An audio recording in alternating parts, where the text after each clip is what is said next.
Cuando Héctor Gallego llegó a Santa Fe, en el segundo semestre de 1967, fue nombrado como el primer párroco del pueblo. Hasta entonces, los pobladores de la zona estaban habituados a ver pasar por allí curas itinerantes. Algunos iban exclusivamente para celebrar los actos litúrgicos, matrimonios, bautizos, oficiar la misa.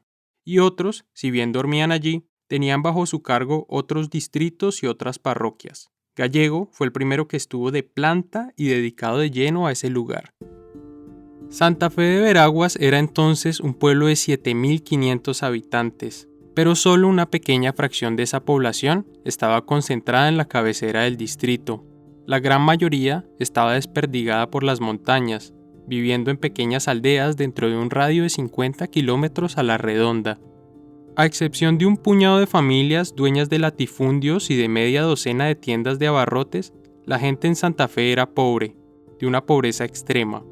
Analfabetas, malnutridos, gente hacinada en casas de quincha y pisos de tierra, sin electricidad ni agua potable. Es una región, un 98% es campesina, la población es campesina.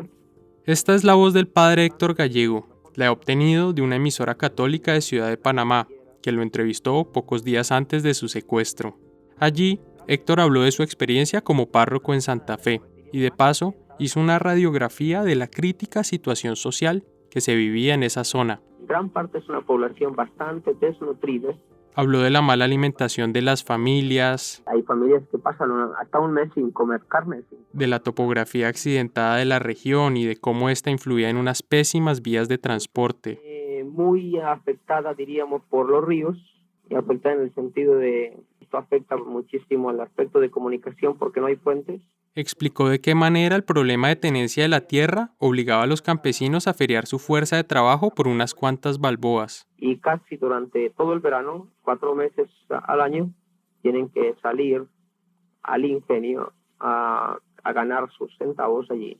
Se refirió al error en el cual incurrían los campesinos al seguir cultivando, por simple costumbre, productos que no eran rentables en esa zona. Los campesinos están sembrando realmente lo que no produce allí, y si ellos llevaran una contabilidad de los gastos que invierten y de lo que sacan, ellos sacarían por conclusión que una libra de arroz les costaría como el doble de lo sembrándola que si la compraran en la tienda.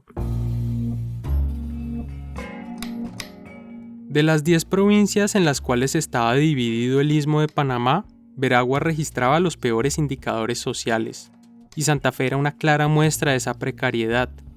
La economía giraba alrededor de los latifundios y los campesinos en su gran mayoría se dedicaban a ser peones de los terratenientes, pero las condiciones que estos imponían eran brutales: 60 centavos de dólar por 10 horas diarias en el caso de los hombres, y 25 centavos si eran mujeres.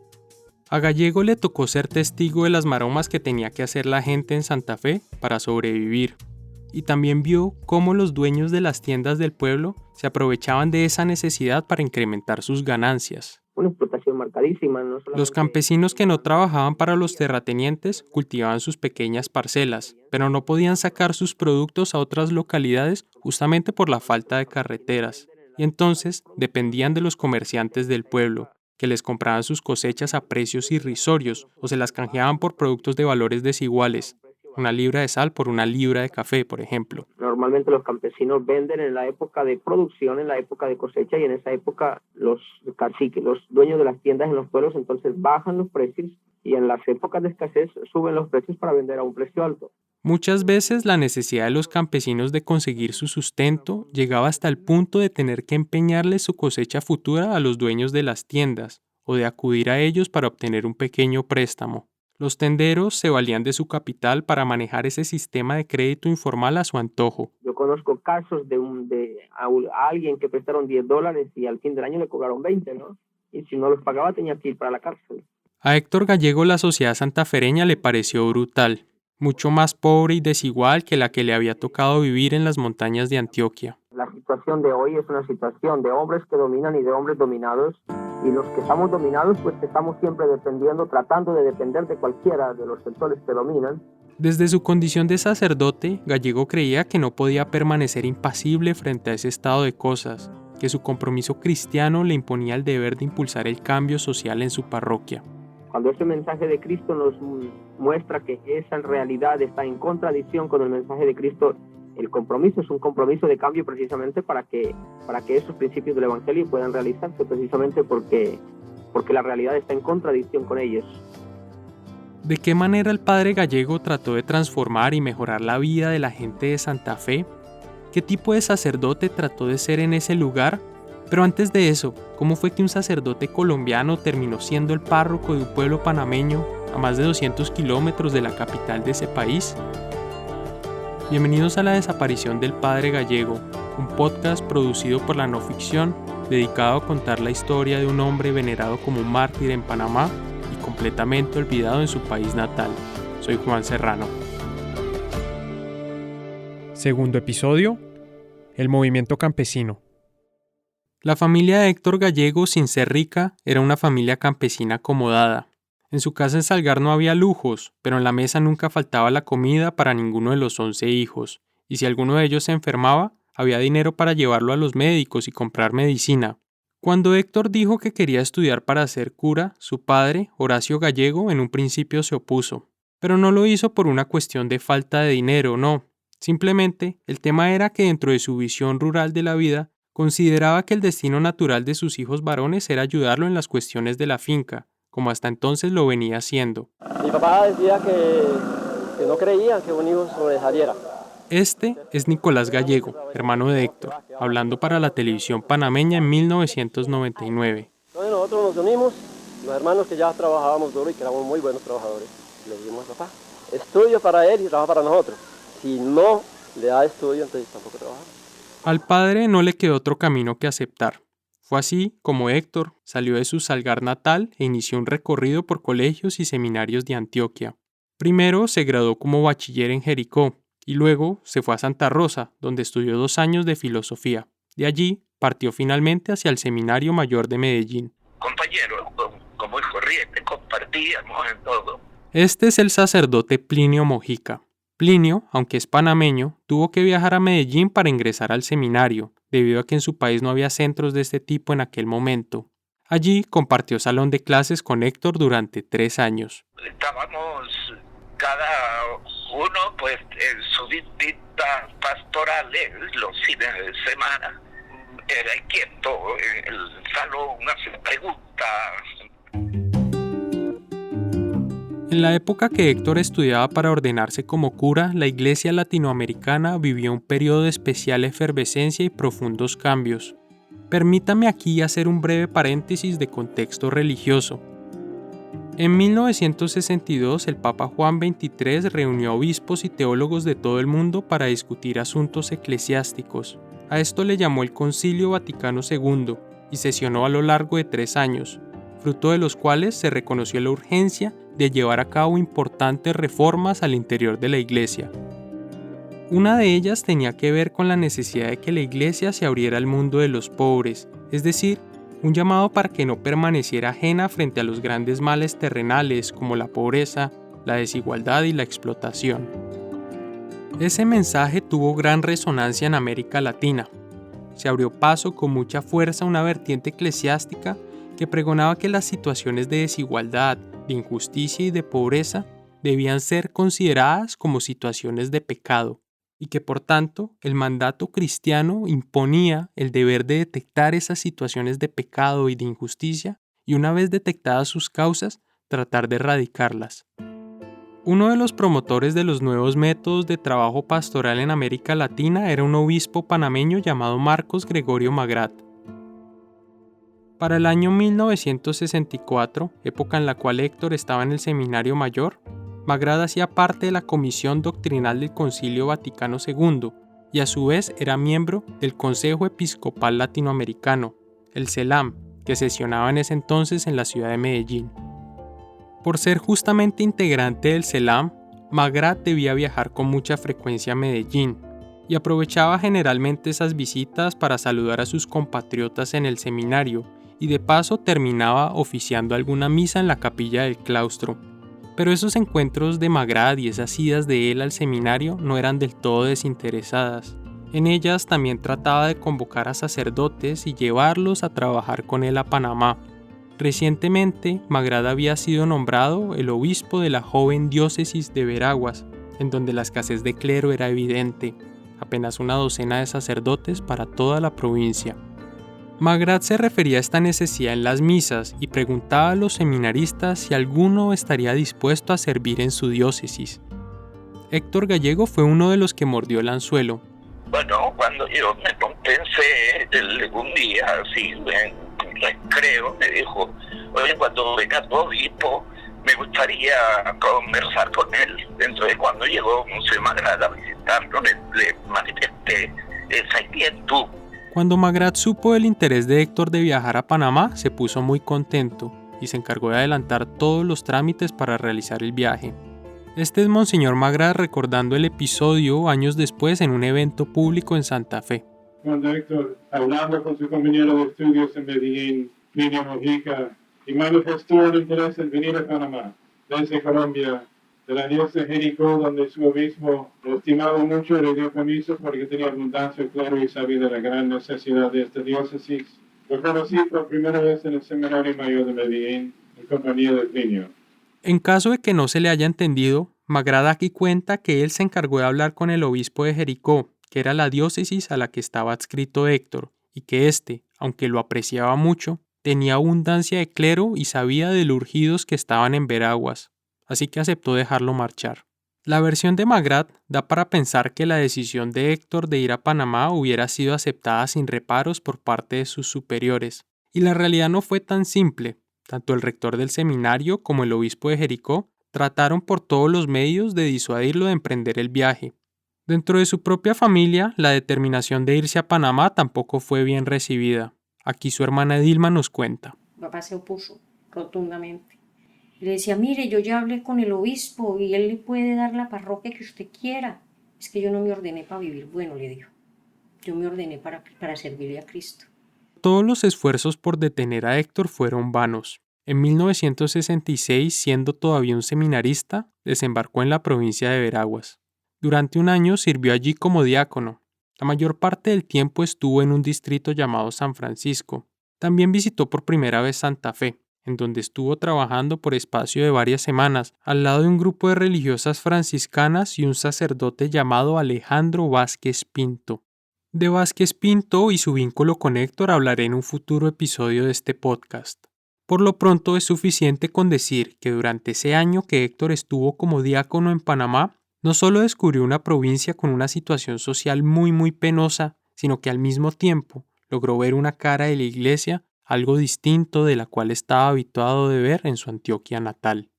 Los curas con los que había coincidido en Panamá eran mucho menos acartonados que los colombianos, y esa diócesis de Veraguas se distinguía por otorgarle una especial predominancia a la pastoral social, al trabajo de base con las comunidades como método de evangelización.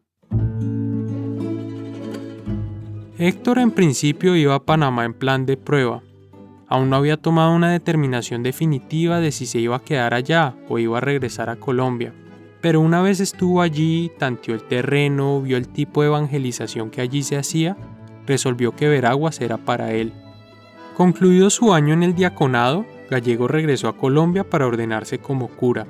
Semanas después regresó a Panamá y fue asignado como párroco en Santa Fe. Poco después de haber llegado a Santa Fe, Héctor inició una gira por las diferentes veredas del distrito. Como parte de su trabajo evangelizador, uno de los primeros objetivos que se impuso fue el tratar de agrupar a los campesinos, históricamente desunidos y dispersos. Para hacerlo, comenzó recorriendo los campos y organizando reuniones comunitarias en las diferentes veredas. Al poco tiempo de estar Héctor como sacerdote aquí, un día se encuentra en el camino conmigo. Este es de nuevo Jacinto Peña, a quien escuchamos en el episodio pasado narrar la manera en que el padre Gallego fue secuestrado. Aquí nos cuenta la primera vez que se topó con él. Él iba montado en una bestia, aquí le decimos una mula, y yo venía con una carga de semilla de caña, y él se bajó de la mula y me saludó de la mano. Jacinto no era una persona religiosa, al contrario, recelaba de los curas, pero con Gallego fue distinto. Su primera impresión fue que no encajaba en el molde de un religioso. Le dije, no, es raro que usted usted es sacerdote. Dice, sí, yo soy sacerdote. Digo, es raro que un sacerdote salude a un pobre, porque los sacerdotes aquí no saludan a los pobres, solo saludan a los ricos. Para la época de ese encuentro, el padre Héctor estaba en plan de atraer los mejores talentos a sus reuniones veredales. Jacinto encajaba dentro de ese perfil. Era inquieto, despierto, algo rebelde y sabía leer y escribir, a diferencia de la gran mayoría de campesinos de esa zona. También había otro elemento que lo hacía un buen candidato para lo que el padre gallego buscaba, y era que Jacinto, desde hacía un tiempo, había roto relaciones con los caciques del pueblo. Ahora trabajaba una pequeña parcela por su cuenta. Porque yo fui un niño salariante recogiendo café. Y cuando recogía una lata de café, pues entonces me pagaban 5 centavos. Después me pagaban 25 centavos, después me pagaban 50. Cuando me pagaron 60 y me prometieron que me iban a pagar 75, yo le dije al patrón, no trabajo más para usted. Yo voy a trabajar para mí. Y eso es lo que Héctor me encuentra haciendo. Es probable que Héctor ya hubiera escuchado hablar de Jacinto y conociera de su intento por sobrevivir como independiente. De cualquier forma, le preguntó a qué se dedicaba, cuánto ganaba y si le alcanzaba con eso para sostener a su familia. También le dijo que le gustaría mucho que asistiera a unas reuniones que él estaba llevando a cabo los jueves en la vereda del Carmen, pero Jacinto trató de eludir la invitación. Entonces yo le digo, la verdad es que yo no le aseguro porque yo estoy muy ocupado. Dice, no hombre, si esa es la gente que yo ando buscando, la gente que está ocupada. Entonces esas palabras, estoy buscando a los que están ocupados. Entonces yo me la llevé para mi finca y todo el día estuve pensando, yo estoy buscando a los que están ocupados. Entonces eso me motivó a que el jueves yo me alisté y ya no fui a mi finca, sino fui a la reunión.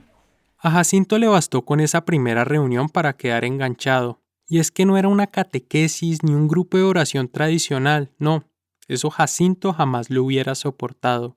Lo que hacía el párroco, en cambio, era invitarlos a reflexionar sobre la situación social en Santa Fe. Se partía de la lectura de algún pasaje de la Biblia, pero luego la reunión derivaba en un diálogo sobre realidades más concretas. Al escuchar el trabajo que él estaba haciendo, al ver la forma dinámica como lo hacía, entonces me gustó. Quedé comprometido de una vez con las reuniones. Jacinto era uno de los campesinos más desenvueltos, pero en general en esas reuniones predominaba la timidez. Los asistentes escuchaban con atención, pero no se atrevían a decir palabra. Y es que varios de ellos ni siquiera sabían leer. Diríamos también el sentido del conformismo.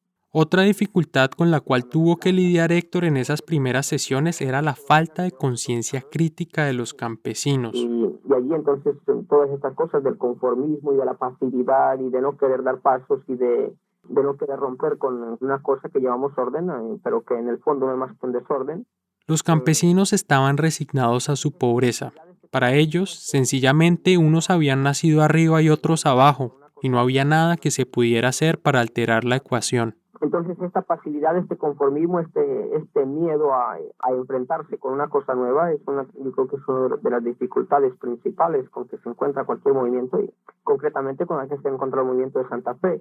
Entonces el trabajo de Héctor comenzó por ahí, llevarlos a que abrieran los ojos frente a la realidad que tenían delante. El primer paso fue un aspecto de comunidad en el sentido humano, es un grupo que está analizando su realidad, la realidad en que vive y qué puede hacer. En esas primeras sesiones se enfocaron en lo que Héctor denominaba un análisis de la realidad, es decir, una reflexión encaminada a dar cuenta del estado de cosas actual en Santa Fe. En un boletín parroquial elaborado por Héctor, este describe la dinámica que seguía en estas reuniones. Abro comillas. Analizamos el aspecto de lo económico. Para verlo con claridad, comenzamos preguntándonos cuáles son los medios que se necesitan para producir. Llegamos a ver qué son tierra, técnica, dinero, trabajo. Resulta que todas estas cosas están en manos de los capitalistas. Al tener el capital, tienen todo lo demás, la tierra, la técnica, y compran con menos que nada el trabajo del campesino mismo. Cierro comillas.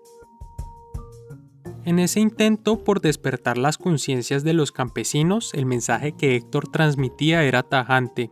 Según él, en Santa Fe existía una marcada división entre una clase rica dominante y una mayoría pobre dominada.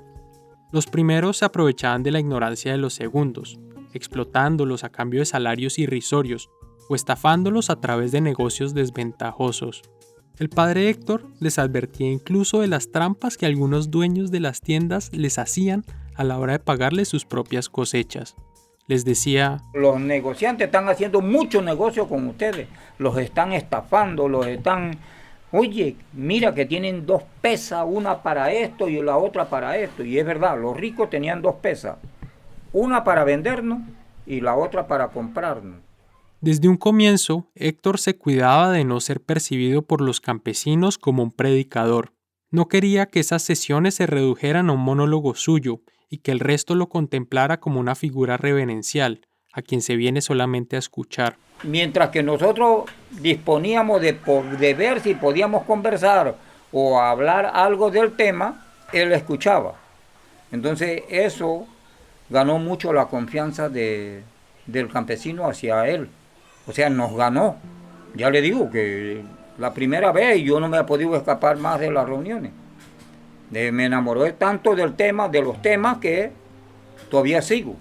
Ese baño de realidad al que lo sometió Héctor en esa primera ronda de reuniones consiguió encender cierta chispa en los asistentes e infundir en ellos el deseo de agruparse y tirar todos juntos hacia un mismo lado. Aquí ya diríamos, ya se dieron las bases para lo que es la organización del movimiento. Fruto de esos análisis y esas reuniones fue surgiendo a comienzos del 68 las bases para un movimiento campesino en Santa Fe. En términos logísticos, la naciente organización quedó segmentada en 11 centros. Cada uno de estos tendría su propia agenda de trabajo, pero una vez al mes todo el movimiento se reuniría en una asamblea colectiva en la cabecera del distrito. Allí Héctor oficiaría una misa. Realmente cuando celebramos la misa es como la culminación de todo el trabajo de desarrollo que estamos realizando. Mientras tanto, entre una misa y otra, el padre Gallego iba haciendo visitas periódicas a los diversos caseríos para trabajar con cada una de las comunidades. Adicionalmente a esa división territorial, se nombraron 30 campesinos que habían destacado en las primeras sesiones, y con las cuales el padre Gallego comenzó a hacer un proceso de formación mucho más intensivo. Estos elementos que captan más los planteamientos o los análisis que se van haciendo de la realidad. Con estos campesinos destacados, Héctor se reunía una vez al mes por espacio de un fin de semana. Una suerte de convivencia cristiana en donde estudiaban ciertos temas de motivación basados en textos bíblicos. La idea era irlos perfilando a todos ellos como líderes sociales, aunque eso sí, Héctor se rehusaba a denominarlos líderes. En vez de eso, los llamaba responsables de comunidad. Bueno, llamamos responsables por no utilizar la palabra dirigentes o la palabra líderes, que son un poco paternalistas. Utilizamos las palabras responsables, que tienen tal vez algo, nos parece que son un poco más dinámicas. Una vez esa red campesina alcanzó cierto nivel de formación teórica, se comenzaron a repartir la ejecución de tareas prácticas. Los responsables fijaron cronogramas mensuales de trabajo en cada uno de los centros del distrito, y entre los miembros del movimiento se iban organizando por medio de comités y disponiendo de tiempo libre para realizar tareas comunitarias concretas, desde una campaña de alfabetización en los caseríos más apartados, o ayudar a alguien a montar una cerca en su parcela, desherbar cultivos, limpiar caminos o batir lodo para producir quincha y reparar alguna tapia de alguna casa. Ese tipo de cosas. De aquellas brigadas periódicas, el padre Gallego no se limitaba a ser un simple gestor, alguien que dejaba que fueran otros los que se metieran al barro y se ensuciaran las manos. Cuando se trataba de ejecutar algún trabajo práctico, el cura era uno de los más entusiastas. Si había que ir al monte, pues él iba al monte con nosotros. ¿Usted lo recuerda en alguna ocasión que se pusiera a trabajar al lado suyo en algo? Muchas veces. No una vez, muchas veces. ¿Qué hacía? Hacía lo que nosotros estábamos haciendo. Si estábamos deshervando arroz, él pedía un machete y él deshervaba arroz. Si estábamos sembrando, él sembraba. Si estábamos cargando leña para apartarla del monte, pues entonces él la cargaba. Si había que agarrar una pala, una piqueta, él lo agarraba. una hacha, no, eso también, un machete. Claro que no sabía mucho machetear, trabajar con machete, pero por lo menos hacía el intento. ¿Y usted pensaba, este señor tan raro? Sí, claro, todo el mundo, no yo, todo el mundo, los que nos reuníamos con él, bueno, este es novedoso, este es un hombre que hace de todo. Hagamos una pausa y ya regresamos. Hola amigos, sé que muchos de ustedes han disfrutado escuchando la desaparición del padre Gallego.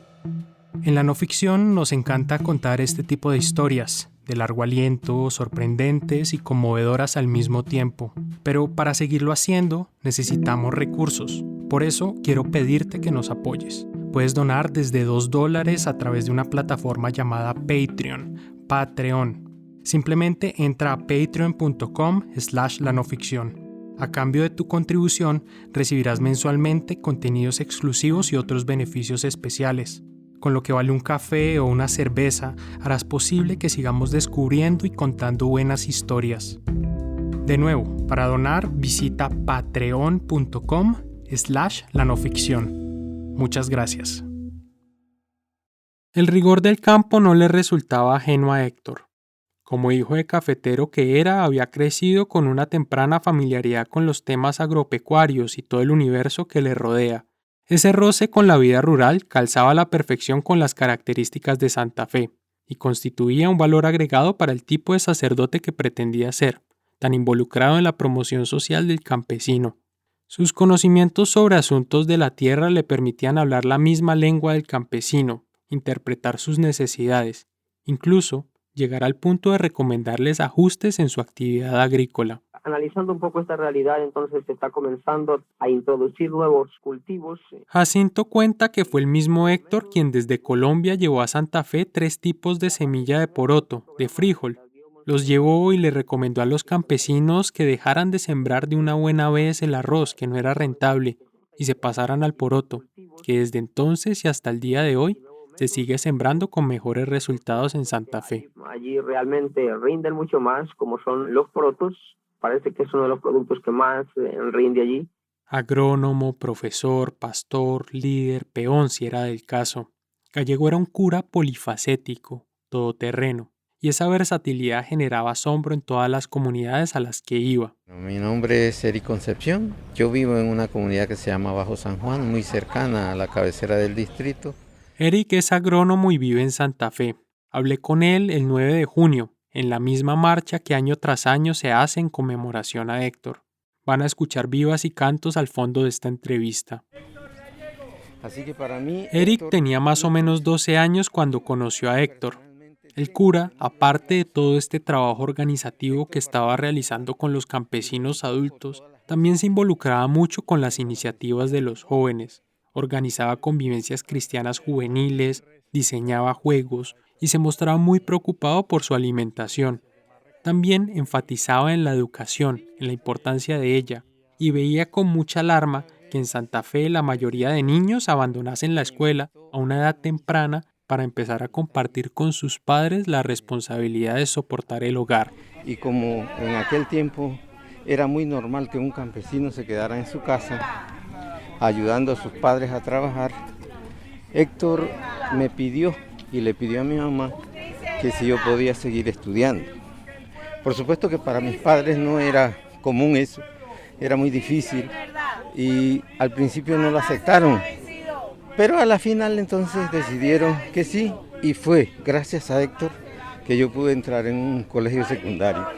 Al igual que ocurrió con Jacinto, Eric entró en la órbita del párroco. Héctor halló algo especial en él y trató de irlo encarrilando. Además de interceder ante su familia para que el niño no desertara del colegio, Eric cuenta que Héctor en algunas ocasiones sacó plata de su bolsillo para pagar la mensualidad de su educación secundaria. Si no hubiese sido por Héctor Gallegos, que llega a Santa Fe en ese tiempo y que logra que hubiésemos ido a estudiar mucha gente, esto estaría peor. Y yo personalmente quizás ya hubiera muerto lleno de bebidas alcohólicas o cualquier cosa que era lo que hacía cualquier joven en ese tiempo. Así que para mí Héctor incluso Yo, personalmente, dentro de mí lo declaro santo. Héctor para mí es un santo y lo invoco todas las veces que sienta la necesidad, lo invoco.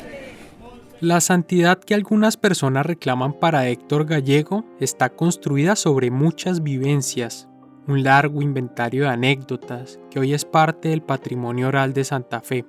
Basta preguntarle a cualquier lugareño por su antiguo párroco para que salgan a relucir episodios que dan cuenta de su desprendimiento o que evocan su gran energía para el trabajo y dan fe de su alta tolerancia al sufrimiento. Por ejemplo, es Vox Populi que el padre Gallego decretó la gratuidad de los servicios sacramentales, bautismos, matrimonios, ritos que antiguamente solo las familias más pudientes se podían permitir.